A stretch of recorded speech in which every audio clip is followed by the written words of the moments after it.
Well, I can't say enough about our kids, but they invested a lot this week to get back on the right track and came out and played a four-quarter plus game. Obviously, we lost 2 games here as of late to the two teams in our division that we were fighting for a title with and come up on the short end. And you always think you get tested in ways that only the strong survive, but we probably obviously learned a lesson beyond their years this year. So I thought our guys were real resilient and did a lot of credit to Penn State. They executed down the stretch. They took advantage of, I think our defense wore down a little bit there when they weren't able to make some first downs on offense. And had a big play there after the fourth, third, and extra long. 2 big passing plays that hit for a touchdown. So the only thing we have is this week we have a tremendous opportunity, and the fact that we did get ourselves into the championship game and have a chance to play for a Big Ten championships, and something that I know our kids will be excited for. As far as injury-wise, don't know anything other than Abby and Costi. Don't know anything further on them, and that was it. Are you weary, fed up of losing Postgame?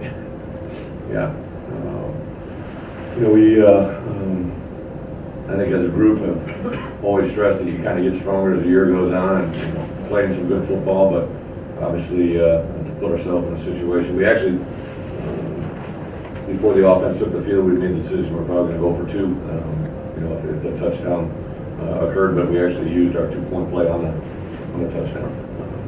We looked exactly what we would have called on a 2-point play, so we didn't want to come back and run the exact same play again. That's when we kicked the PAT and then obviously took it to overtime. Why can't you get over the hump of these close games? Well, I think we're running out of dogs, and we're running out of guys that can just get it done in the fourth quarter and in overtime. The good news is we're in the games. I think a lot of times teams get in these situations, they don't even get close to where we are. So give credit to our guys there, but obviously we gotta pull these things through. French missed that one against Ohio State. Talked to him during the week and said he was confident. Have you lost confidence in your kicker? Well, he actually did kick pretty well during the course of this week. I made a decision on Tuesday that we needed to be perfect all week, and he was. And now we brought it back. I think we should reset after the second kick on Tuesday, but he'd been 100% since the second kick on Tuesday, all the way Tuesday, Wednesday, and Thursday. And, looked pretty good out there today. We had tough conditions out there wind-wise. I know they were really struggling on pregame, but obviously that was a tough kick. That was a 43-yarder on the right hash in a windy game. Is it going to be hard to rally your guys this week with the Big Ten title game on? Yeah, I know that'd be a concern, but with this group, yesterday, when we left yesterday from Camp Randall and we knew that Nebraska had beat Iowa, we knew getting on a bus and there was a sparkle in our guys' eyes. Knew that they were going to get a chance to play in a game where you have an earlier season loss similar to what we did last year with Michigan State. I know that'll be our rally cry, and I think I got to be really, really smart. We backed off on this week, and things physically wise, not just physical time on the field, but also the amount of contact. We played a lot of really, really physical games, and it's obviously taking its toll.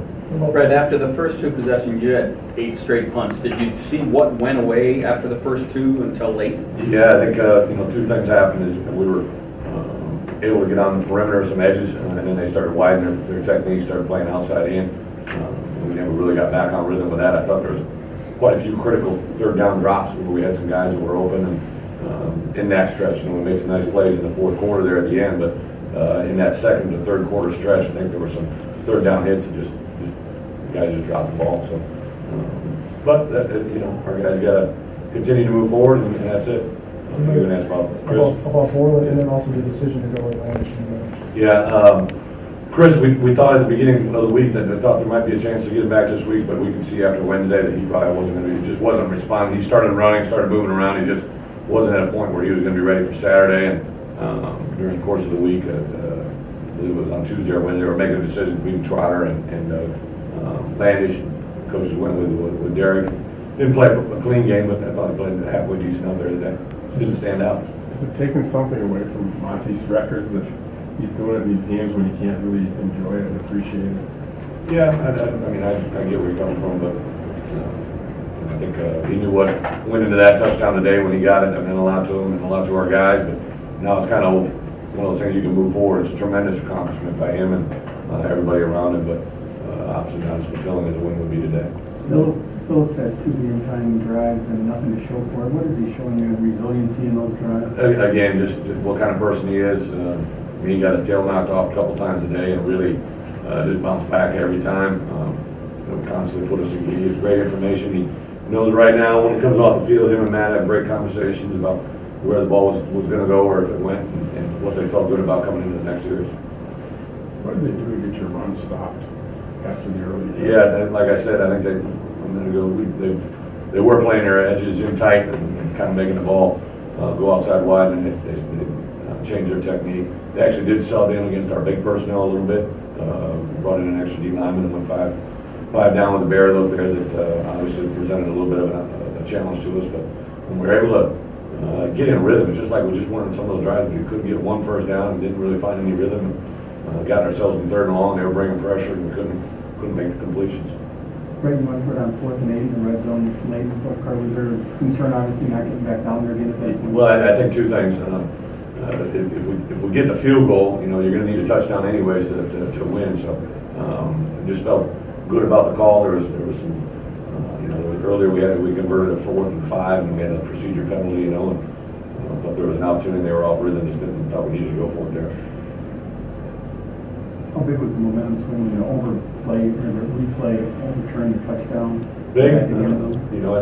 By the way, our guys saw it upstairs, thought it was a job, juggling it, and then obviously came out. I thought another critical one, and I know they stopped it. I called timeout because we were pretty sure that ball was out when Mike Taylor kind of flipped the guy and ripped it out, and obviously they buzzed it right when I called timeout as well, so it had to be close. One of these times that break's going to go our way. But there was a couple, Dez had an interception opportunity in the first half there that might have been a pick 6 going the other way. A couple of them bounced off our fingers out there. Just need to make a big play and create a turnover and get some momentum. Where was the first down on that 4th down touchdown? That 4th down pass, it looked like it was a deep out to number 3. I don't know who our corner was out there, but obviously they played off really high and took it out to the field. I know it was on the reroute by number 2, which is our backer, Ethan, to keep expanding, but I can't remember who the corner was out there. Anything else for Coach? So, do you have any idea when Borland can play next week? What's that? Borland. I do think, and I'm not just saying, I think if I'm a bet man, he'll play. He ran Tuesday, Wednesday, and just wasn't responding as fast after he made progress. So after Wednesday, just talking to the trainer, talking to Chris, didn't feel like it was going to be ready to practice full speed by Thursday, which is kind of our decision time, especially with an injury like that. Offensively in overtime, you just took the 1-yard run by Monty on first down and the sack, and just take us through that offensive. Yeah, I think that they want to come out. We ran a power to our right. Looked like Jordan Hill made an unbelievable play coming off of that. I mean, that I think was blocked up. I mean, if he don't make that one, I think Monty might have been actually in the end zone. I mean, it was a pretty big hit. Then they came back. We came back with a play action pass there that I think Derek might have been open for a split second. As the play broke down, obviously they came in and hit the play from behind, and then the 3rd down play, I can't remember what happened there. Dropped interception. On the right side. And then just felt needed to kick it there and give our guys a chance to play another down. I think a 4th down, 4th and 11 was going to be a good conversion.